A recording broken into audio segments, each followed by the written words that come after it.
hey, we may only be here a few years, whether we're successful or not. We may be here 10, 20 years. We don't know. But the end goal is for us to be able to leave this environment very similar to the way that it was when we got here. Damian Valdez and Jamie Williamson run Lighthouse Herb'n Farm, an organic herb, tea, medicinal plant, and dye plant operation in eastern San Diego on what is considered tribal land. In this episode of Voices from the Field, Jamie and Damian talk with NCAT Sustainable Agriculture Specialist Katherine about their ethic of leave no trace, how to farm organically in San Diego's harsh desert climate in a way that honors this sacred native land and that ensures it is kept intact for generations to come. For Jamie and Damian, leave no trace farming means farming in a way that honors the past while preserving the future. Let's listen. Hi, my name is Katherine Favor. I'm a Sustainable Ag Specialist with the National Center for Appropriate Technology, and today I am here at Lighthouse Herb'n Farm in San Diego with my good friends Damian Valdez and Jamie Williamson. Lighthouse Herb'n Farm is a farm specializing in herbs, medicinals, and dye plants, and it's located out here in Palma Valley in eastern San Diego. And you guys started only last year, but you're growing so many different things already, and you have a really sustainable system in place. And I know that this is not the easiest place to grow in. It's a pretty harsh desert climate out here with very little rainfall, but you guys are making it work. And one of the things that amazes me is how intentionally you've tailored every crop and every farming practice to the specific growing context of this place in order to disturb this land and this ecosystem as little as possible. So I'm really excited to be here with you guys today, talking about all the great things you're doing and how you're taking sustainability to a whole new level. So why don't you guys go ahead and introduce yourselves and tell us a little bit about what you're growing out here. So you are at Lighthouse Herb'n Farm, and I am Damian Valdez, and I'm Jamie Williamson. And we grow medicinal herbs here and a variety of different lavenders, as well as native plants and dye plants. So I met you guys years ago when we were working on a different farm in San Diego. And it's so neat to see that here you are years later with your own farm, stewarding your own land. It's just so amazing to see. And I want to talk a little bit about how you made that transition. How did you go from farming on other farms to wanting to steward your own land? And how did Lighthouse Herb'n Farm start? So in 2016, we started working on Lighthouse Herb'n Farm. We were in an urban environment. We started farming in our house. And throughout COVID and the shutdown, we just decided, we need to start picking up and looking at what we're doing. And we did some research on some spots, and we eventually landed here. It took us maybe a month and a half to decide. Yeah, what was the deciding factor? Because I know you guys had been looking for a while. Well, the most important thing for us was actually the soil, like most places. So we were able to find a place that had sandy loam, which is really what we were looking for a lot of the plants that we were looking to grow. They needed something that was well draining, and it was south facing, so we knew we were going to get a lot of sun. But most importantly, again, was the soil component. We had water here that was available, and it was secluded. Well, those are all really good reasons. And also, it's stunning out here. So I'm really happy that you guys were able to land this spot. And I know that this land also has a really interesting history. So can you tell us a little bit about that? Yeah, so this is actually part of the La Jolla Mago Reservation. They're part of the Luiseño tribe. And as you can kind of see, this area around us is very pristine and well kept. So for a long time, this was originally part of the reservation and was sold off, I believe, about 70 years ago, is what the landowner told us. We still consider it as part of the reservation, and our neighbors that are ranchers, they still run their cattle through the area, and we work with them a lot in making sure that we're clear that we respect the land, and they're always welcome and invited to come by, and making it accessible to them. So we don't see it as a difference between native land and non-native land. For us, this is still native land. Yeah. And I know that you've talked before about the responsibility that comes with stewarding native land. So could you talk a little bit about that?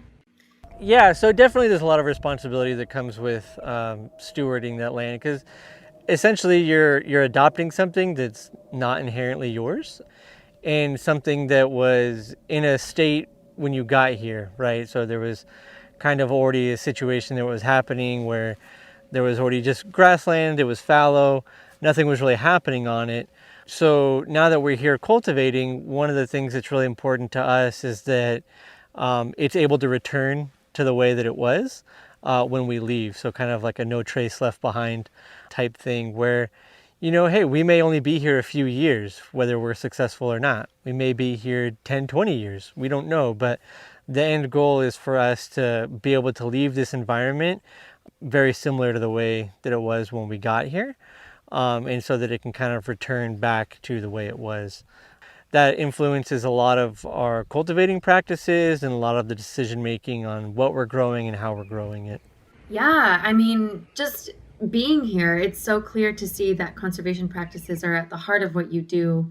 I know that you add very few inputs to this land and you practice no-till or minimum tillage, and even the crops that you've chosen to grow are native to this land or have been naturalized, and you've taken care to not introduce any invasive species. And I know that this minimal disturbance, minimal inputs philosophy is pretty tough out here in this growing climate, which I know is really harsh. This part of San Diego only gets 14 inches of rain a year maximum. And I know that that's always really tough. But other than that, what are some of the biggest issues with this piece of land in particular? So our kind of bioregion that we're in is we're located at the base of Palomar Mountain in San Diego. Our elevation is about 2,200 feet, and we're in an actual little valley that at one point you can tell there used to be some sort of pond or lake here in prehistoric times. And so we have a lot of, really good soil structure here. The environment is really interesting because it can be a little harsh.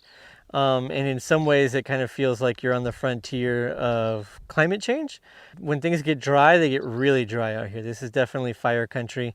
And that can be a little disconcerting, but it also makes the work that we do feel like that much more important because we're bringing life back to the area and, trying to sequester carbon, obviously, but try and bring some of the moisture that's out there back down here. The temperatures can feel rather extreme. We can get really hot up into the triple digits in summer, which is rather stressful when you're running on a well that also, has constraints.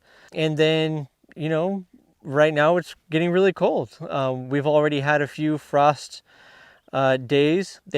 We've touched frost. They haven't been terrible, but we're getting closer and closer to these more consecutive and longer frost hours that'll start having an impact on a lot of the plants. And then wind.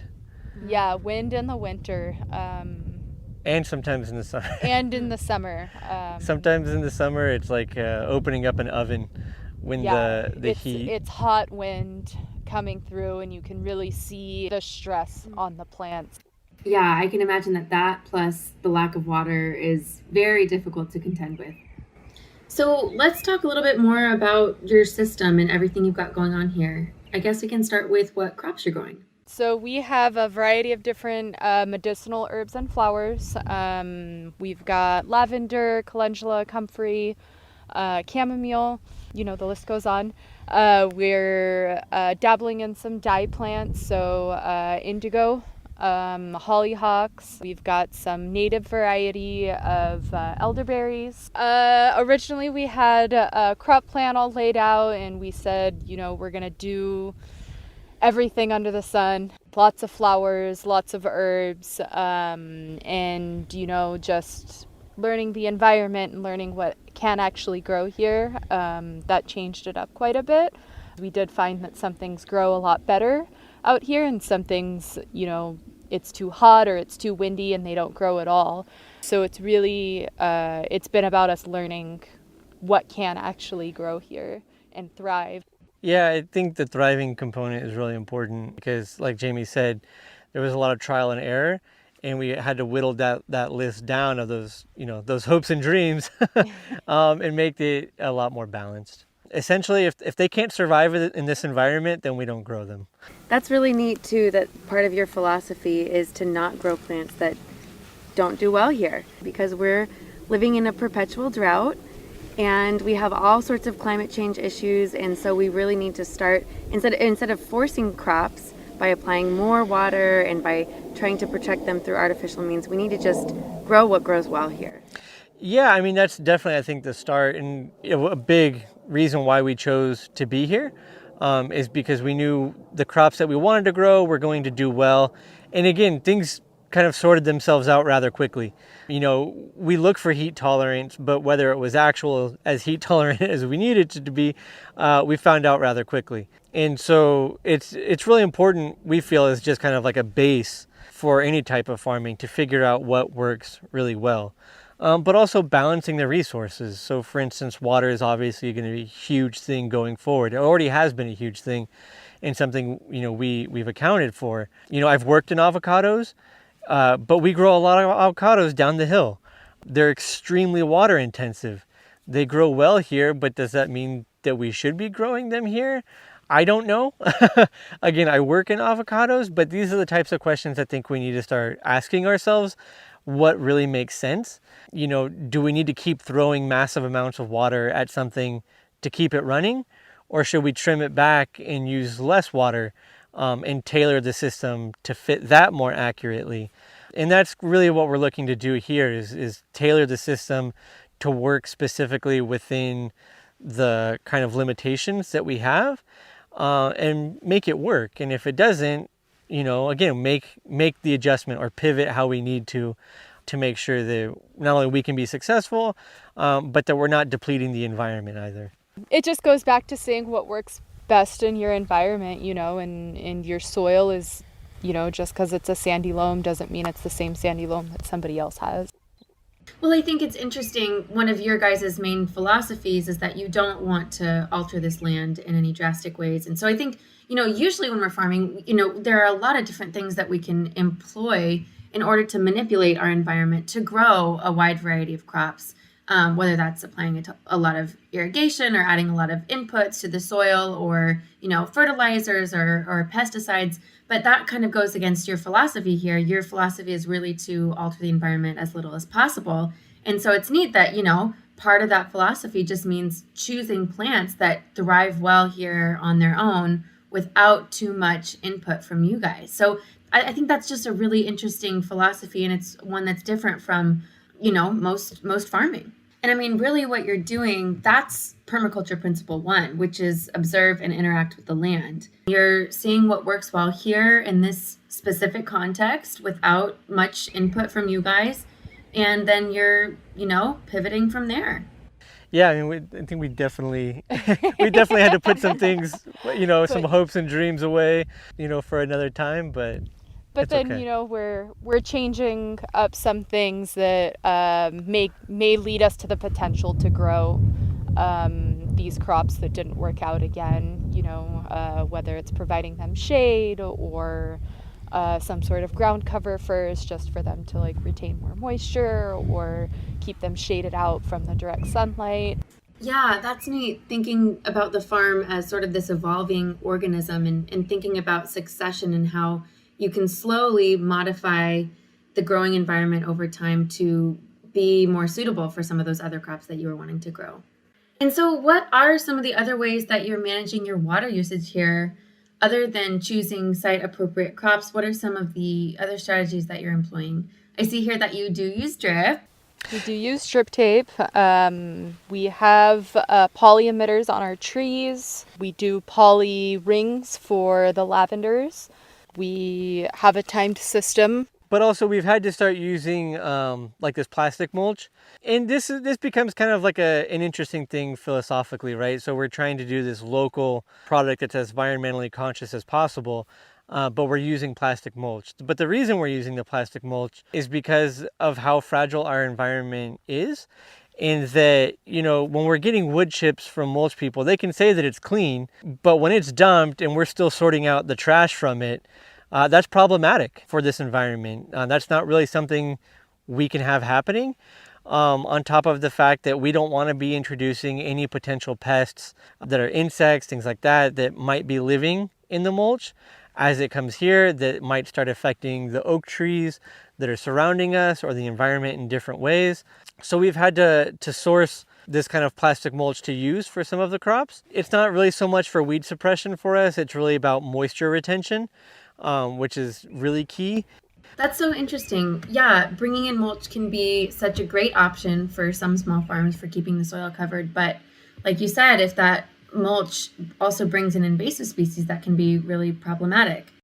It looks like in addition to this plastic mulch that you're also using some native ground cover and cover crops to keep the soil covered and to maintain some of that soil moisture. Is that right? There's a variety of different plants, and some of them aren't natives, but our kind of general philosophy is not to like take out all of the weeds, whereas we see a lot of these farms, and certainly I've worked on a lot of farms, they needed to look a certain way. They need to be really clean cut. But what's nice about here is that we can kind of let things grow freely. And then we just mow it down and we use it as mulch. And it kind of acts as a organic ground cover, and it breaks down naturally. But we're not looking to suppress everything that grows. And some of the plants that grow are beneficial. So there is like a native lupin that grows, and when we're able to identify it when we do weed, we try to leave it because it is a nitrogen fixer. It is a native pollinating plant. So again, we're not looking to kind of create this whole new system. We're just trying to work within the system that's pre-existing and kind of work in tandem with that. So this plant here, it looks like, is this one of the plants that you're leaving to act as a ground cover? This is dove mullein or turkey mullein. And during the summer, our fields are actually covered with this, and we leave it to grow for the pollinators. And then we've also been using it as a ground cover, living mulch. We'll leave it in between the rows because, as you see, it's a bit sprawling. That's one of the natives that's been really beneficial for us in this area. And what about some of the cover crops that you're using for ground cover? It looks like you've got sun hemp. Yeah, so the sun hemp is a cover crop that we're using. It's been really popular in a lot of different areas of the world, and it's kind of just really becoming more popular in the US. It is a nitrogen fixer, and it is also used for biomass. So one of the things that we are, again, really sensitive to here is not importing a lot of materials. So, even compost, we have to be really sensitive to what noxious seeds are potentially coming in with that we then have to manage in this environment. So something like this is really important for us because, again, we get that nitrogen fixation, then we get to incorporate the plant into the soil and let it break down. So that'll also feed the biology. So things will start to break down in there. But then we also get kind of that texture that we're looking for, right? So how are we going from our sandy loam and keeping it there, but how are we adding that organic matter? And so this is how we're going to be doing that, is by incorporating the cover crop, letting it break down, and that way we'll get that better soil or water retention as well. Yeah, let's talk more about water retention and how that happens as a byproduct of keeping the soil covered and using cover crops and increasing organic matter. Could you kind of break down like what's happening in the soil when you keep it covered? Basically what we're doing is we're breaking down the materials in place. By leaving the roots in place, we're kind of helping the structure of the soil create these air pockets so that we can have good infiltrations. So we still want that drainage, but all the kind of residues and things that are broken down from the plant are going to kind of help absorb and hold on to that moisture. And that's kind of what we're looking for, especially in this hot and dry environment. I want to be watering twice a week as opposed to 3, 4, 5 times a week. So that's kind of the aim. Is these are long-term goals, but something that happened over time. And this is just the beginning, right? So we're starting with the cover crop, incorporating it. We'll incorporate that into the ground, and then we'll cover it and let it break down. And then we'll plant into that sometime in the spring. And so actually the rest of this quadrant is going to be elderberries. So a lot of where we see the sun hemp that we're using as a cover crop, once the elderberries start getting enough biomass of themselves, we'll start pruning them back. We'll start using that as the mulch and letting that decompose. And so there's a lot of kind of multiple steps to this and a lot of functions that we have to kind of plan out and think about as we go through this process. Is kind of what comes first, obviously the soil that we grow in, and then building from there. Okay, so just to recap, the ways that you are being smart with your water, you are being selective with which species that you're planting out here, right? You're using drip, which allows you to do precision irrigation on a schedule, and then you're always keeping the soil covered, whether that's through plastic mulch right here, or cover crops, or this elderberry biomass that you'll one day chop down and use as mulch. So that's really neat. All three of those practices are so important, especially out here in California, where we know water is very scarce. So now I want to circle back and just touch on, again, this philosophy that you guys have here of disturbing this land as little as possible, and this kind of no trace left behind mentality that you have with every farming practice here. So beyond being careful about what kinds of inputs you bring into the system, like mulch, and beyond being selective with what you're growing here, what are some of the other cultivation practices that you guys are doing in order to tend to this land in a way that's, as minimally invasive as possible? As far as cultivation practices, we're really going for like a minimal tillage approach or no-till. So really we just use a broad fork to kind of aerate the soil, and then we use like a type of hack hoe to kind of incorporate the organic matter and leave it in place. And what we're doing is we're just cutting down the crop, leaving the root system in place to decompose in the soil. And this is for two purposes, right? Like, to improve the health of the soil and also just to protect this land and the state it was in. Yeah, the important thing is, again, to remember that because this is native land and has been inhabited for thousands of years, that it wouldn't really be responsible to come in with a tractor and just start leveling things. And there are artifacts in the ground, so we have to be very careful.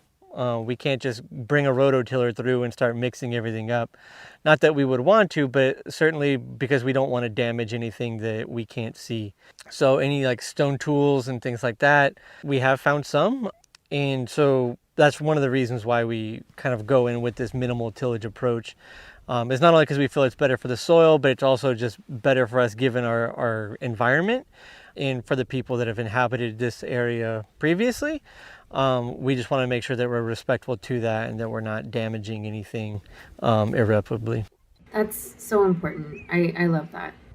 So it's clear to see you guys are definitely, doing so much to better the soil and reduce your water usage and just preserve this environment. But I also know I see a lot of pollinators out here, and I want to talk about that. What are you doing to support the local biodiversity with the things that you're planting? This right here, it looks like, is this echinacea? And it's got butterflies on it. I mean, bees. It's just covered. So this is a plant that's good for pollinators then. It's a really good plant for pollinators. And you see this a lot in prairie lands in different parts of the country. It doesn't really grow so much around here natively, but in some parts of the country it is considered a native plant. But it's also a really strong medicinal plant. So it was always kind of on the docket, and we were really happy to see that it's doing as well as it has been. And so we actually started these from seed. These are only about 10 months old now, so you can tell that they're really slow growing. But you can see here it meets multiple criteria for us. Not only does it grow well here, but we can see the pollinators all over it. So in this next year we'll be starting bees, and this is kind of a big part of that. Is we're going to have these flowers. We can see they're probably the only thing flowering out here right now, and you can tell that they're covered in bees. And so this will be an available forage. And kind of keeping bees is, again, part of our philosophy of just not having like this leaky faucet, right? So we already have pollinators doing all of these things, collecting pollen and nectar and bringing it back to their hives. Well, there's a way that we can kind of help, cultivate, give them a space to live, and protect them, but also provide them with the forage. Now, obviously bees can go anywhere they want, but by providing an environment here, we're able to kind of create a closed system that allows us to have a marketable product, whether that's the honey, if we collect the bee pollen in the future. But it gives us something else that's still part of this system that we can then kind of help use to market. It's not always about making money, but unfortunately it's the money that we have to pay for rent that keeps us here, that allows us to continue to do this work.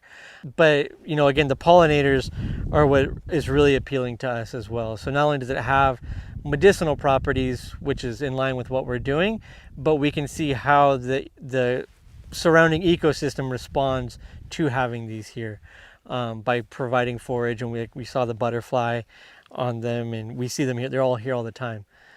So that's always been really good, seeing that a lot of the plants that we've chosen, how the insects have been responding to them and kind of used them.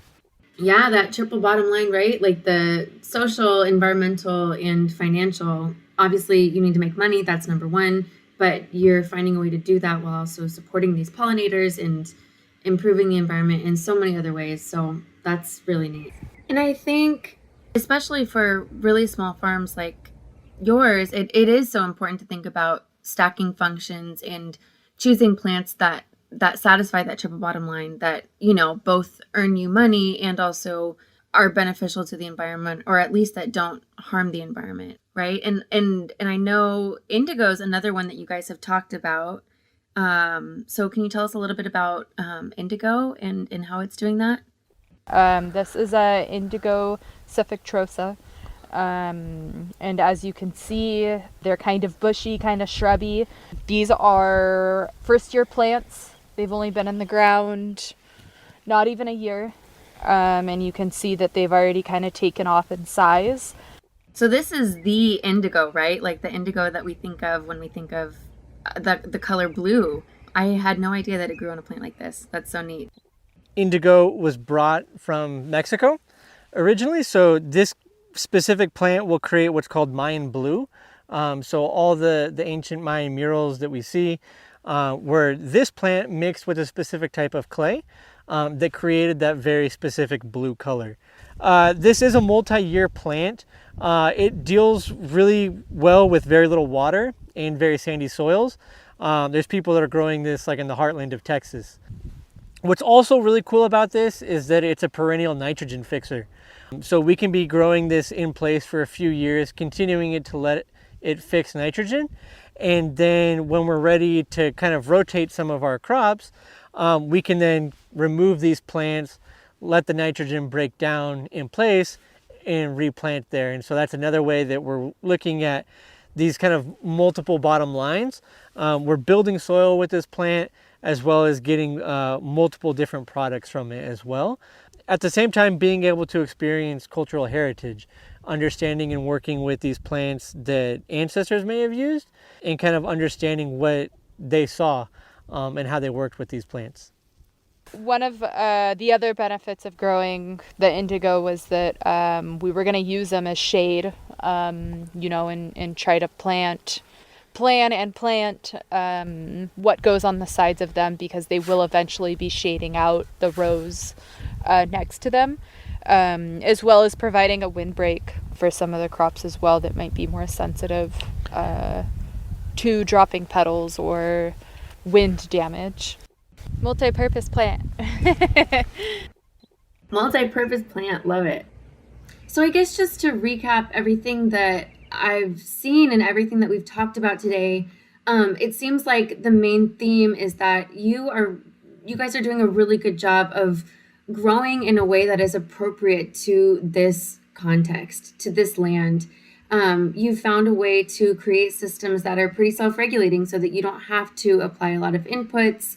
And you've also adopted this philosophy of just letting whatever lives live and letting whatever dies die. And everything you're doing is so appropriate to this particular place. And as we can see, that's allowed you to really protect and preserve this land in a way so that when you do leave, eventually no trace will have been left behind. I think that is so beautiful, and I just love that philosophy. So I guess I just wanted you to recap in your words what it means to you to grow in a way that is particular to your particular context. Yeah, so farming as part of your particular context is really understanding at the root, where are you growing? Where are you at in the world? What is your environment? What is your bioregion?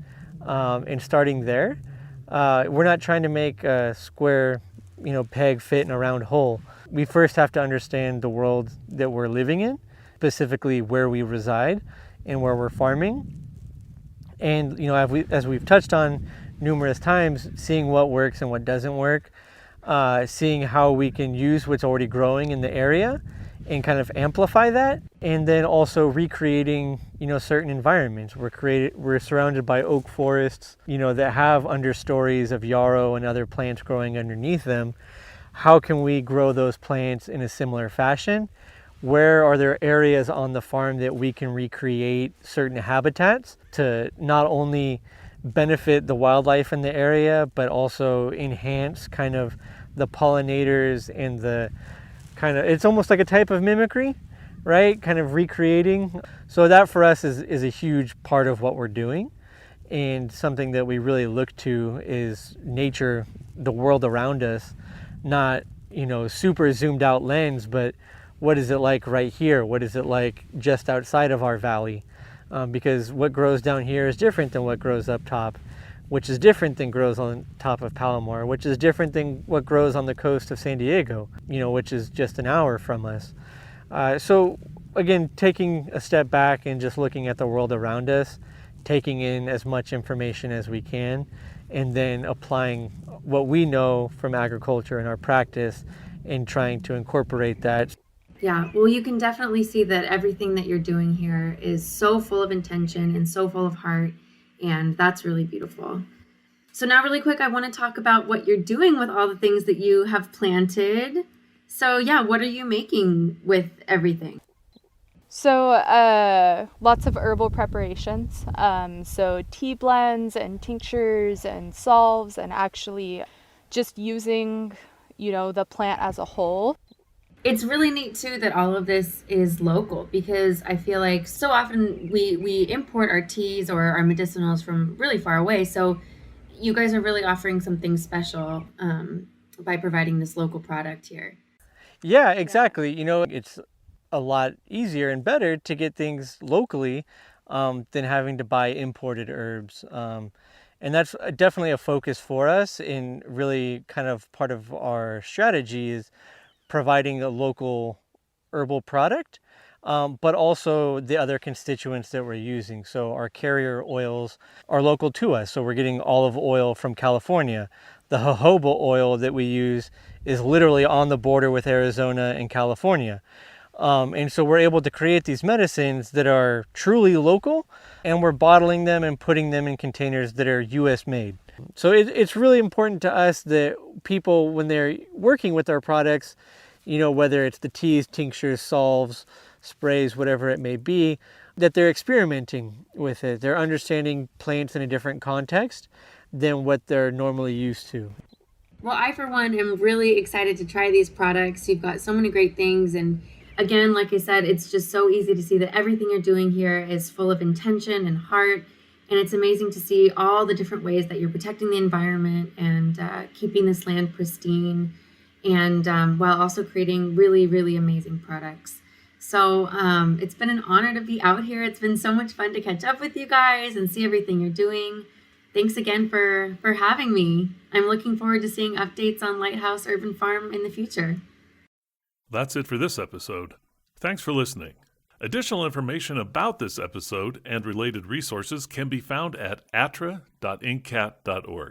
Don't miss an episode. Subscribe to Voices from the Field wherever you get your podcasts. I'm your host, Rich Myers. ATRA, Voices from the Field, is produced by the National Center for Appropriate Technology, headquartered in Butte, Montana. It's supported by the USDA Rural Business Cooperative Service as part of NCAT's ATRA Sustainable Agriculture Program. Any opinions, findings, conclusions, or recommendations expressed in this recording are those of the participants and do not necessarily reflect the views of the USDA or NCAT. We'll catch you again next week, and until then, keep on farming.